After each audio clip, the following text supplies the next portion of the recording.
नमस्ते दोस्तों।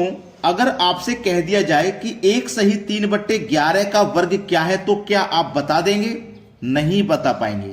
कुछ दो चार बच्चे होंगे ऐसे जो बता सकते हैं, वरना मैक्सिमम बच्चों की संख्या नहीं बता पाएगी कि इसका वर्ग क्या है। चलिए, आपको नहीं पता, हम सिखाते हैं। 11 एकम 11, 11 में 3 जोड़ो 14 बट्टे 11 ही रहेगा।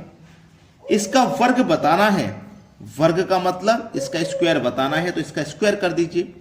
14 का जब आप स्क्वायर करेंगे तो 196 होगा। 11 का स्क्वायर करेंगे 121 होगा। और ये कहां दिया गया है? सी ऑप्शन में। क्या आप नहीं बता पाओगे? आप कहोगे सर आया तो आपने बड़ी ही आसानी से सिखा दिया, हमें तो आता नहीं था। कोई ज्यादा मेहनत है इसमें? मुझे तो नहीं लगता इसमें ज्यादा मेहनत है। बस मेहनत इतनी सी है कि आप सीखते नहीं हो। अगर आप सीखोगे, कोशिश करोगे, तो कोई चीज कठिन नहीं है, सब कुछ सीख जाओगे। अब देखते हैं अगला प्रश्न। अगला प्रश्न है, अगर इस टाइप का सवाल आपको देखने को मिल जाए तो केवल 5 सेकंड में कर देना, ज्यादा समय मत लगाना। अब आप कहोगे सर 5 सेकंड में कैसे हो जाएगा इतना बड़ा सवाल? देखो कैसे होगा, मैं सिखाता हूं। 144 बटे में 576, ये पूरी संख्या वर्गमूल में है और माइनस में है। 144 एकम 144 और 144 से 576 कट जाएगा 4 बार में, तो ये हो गया 1/4। अब ये वर्गमूल में है तो 1 का वर्गमूल करिए 1 ही रहेगा, और 4 का वर्गमूल करिए तो 2 रहेगा, लेकिन ये माइनस में है तो माइनस में ही रहेगा। इनटू ये कितना है भैया? 16, और ये कितना है? 64। अब देखिएगा, 64 का वर्गमूल आप करेंगे तो 8 हो जाएगा। इसको हटा दीजिए, 8 हो गया। 8 से 16 कट जाएगा 2 बार में, तो ये माइनस का 2 आ गया, माइनस का 2 आ गया। कुछ बचा? कुछ बचा है इसमें? अब नहीं बचा। देखो ये क्या है? 1/2 आधा है। आधे का गुना 2 से करोगे तो 1 बनेगा, और माइनस माइनस का गुना प्लस हो जाएगा, तो आपके पास 1 हो जाएगा सवाल का सही जवाब। अब देखते हैं अगला प्रश्न। अगला प्रश्न है 256 गुने 289 बटे में 4 की पावर 3, और ये पूरा है वर्गमूल के अंदर। इसका मान बताना है क्या होगा। अगर आप 256 का वर्गमूल करेंगे, 256 का, फिर 289 का कर दो, लेकिन उससे पहले हम एक काम करेंगे कि जो 4 की पावर 3 है इसको सॉल्व कर लेंगे। 4 की पावर 3 का मान 64 होता है, तो इसको हटा दीजिए, हमने 64 ले लिया।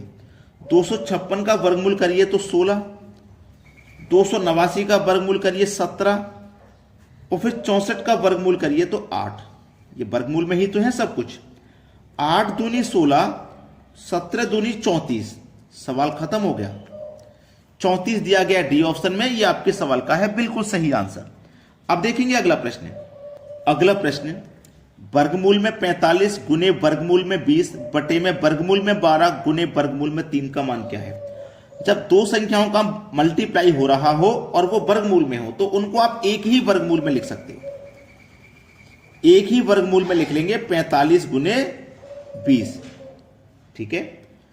बटे में देखो ये दोनों वर्गमूल में है, इनको भी एक ही वर्गमूल में लिख लेंगे। ठीक है। 12 गुने 3। अब ये ऊपर नीचे दोनों अलग अलग वर्गमूल में ना, दोनों को डिवाइड करना है, तो इसको भी एक ही वर्गमूल में लिख लेंगे। 45 गुने 20, 12 गुने 3, एक ही वर्गमूल में आ जाएगा। ये आ गया। अब थोड़ा सा काटा पीटी करनी है और कुछ नहीं है। ठीक है, चलिए कटाते हैं। 4 से कटेगा, 4 पंजे 20, 4 तिया 12। ठीक है, 4 तिया 12, 3 ते कितना हो गया? 9, 9 पंजे 45, 5 गुने 5 25 हो गया, 25, और इसके ऊपर वर्गमूल का साइन है, तो 25 का अगर आप वर्गमूल करोगे तो कितना हो जाएगा? 5। ये 5 सही जवाब है, जो कि हमारे डी ऑप्शन में दिया गया है। चलिए अब देखते हैं अगला प्रश्न। अगला सवाल, 8 की पावर 2/3 का मान क्या है? अगर इस तरीके से सवाल हो तो आप उसे कैसे सॉल्व कर सकते हैं? इस 8 को आप लिख सकते हैं 2 की पावर 3। 2 की पावर 3 का मान 8 ही तो होता है। इसकी पावर है 2/3। ठीक है। अब इस तरीके से जब सवाल आता है तो ये पावर से पावर कट जाती है, 3 से 3 कट जाएगा, 2 की पावर 2 बचेगा। 2 की पावर 2 बचेगा तो 2 की पावर 2 का मान होता है 4। देख लो 4 किस ऑप्शन में है? सी ऑप्शन में। हो गया आंसर। 5 से 10 सेकंड लगेंगे क्या, या फिर बिना पेन पेपर के कर दोगे? मुझे कमेंट में बता देना। अब देखते हैं अगला सवाल। अगला सवाल 25 की पावर 3/2 को सरल करिए। क्या नहीं कर पाएंगे आप? मुझे बताइए। 25 को क्या लिख सकते हैं? 5 की पावर 2 और इसकी पावर 3/2 है तो 2 से 2 कट गया, 5 की पावर 3 बचा और 5 की पावर 3 का मान होता है 125। क्या नहीं कर पाओगे? मुझे बताइए कमेंट में। ठीक है, चलिए अब देखते हैं अगला सवाल। अगला प्रश्न है 27 की पावर -2/3 को सरल करिए। अगर यहां पे माइनस नहीं होता तो आप बड़ी ही आसानी से कर सकते थे। इस 27 को लिख लेंगे 3 की पावर 3 और इसकी पावर 2/3, है ना। लेकिन ये माइनस में है, लिख लिया। 3 से 3 कटाओगे 3 की पावर 2 बचेगा, लेकिन माइनस है तो माइनस का 2 बचेगा। लेकिन भाई इस तरीके से तो कोई आंसर नहीं है। अगर मैं 3 की पावर 2 करूंगा तो 9 आ जाएगा और माइनस का आएगा 9, माइनस में कोई आंसर नहीं है, यहां हटा दीजिए। यहां तक आपने ये बिल्कुल सही किया है, यहां तक। लेकिन आपको ये आंसर प्लस में बताना है, तो प्लस में जब भी बताएंगे तो इसको पलट देंगे। पलटने का मतलब है 1 के बटे में आ जाएगी ये संख्या।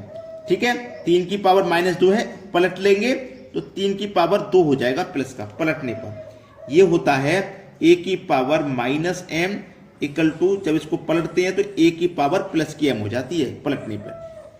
ठीक है, तो ऊपर 1, 3 की पावर 2 का मान 9, 1/9, सी ऑप्शन सही जवाब। चलिए अब देखते हैं अगला सवाल।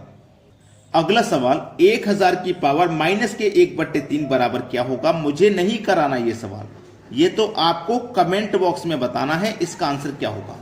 सभी बच्चे वीडियो को लाइक करके जाएं और शेयर करके जाएं और मुझे इस सवाल का आंसर कमेंट में जरूर बता के जाएं, क्योंकि तरीका मैंने आपको बता दिया है तो कोई भी बच्चा ऐसा नहीं होगा जिस नहीं कर पाए इस सवाल को।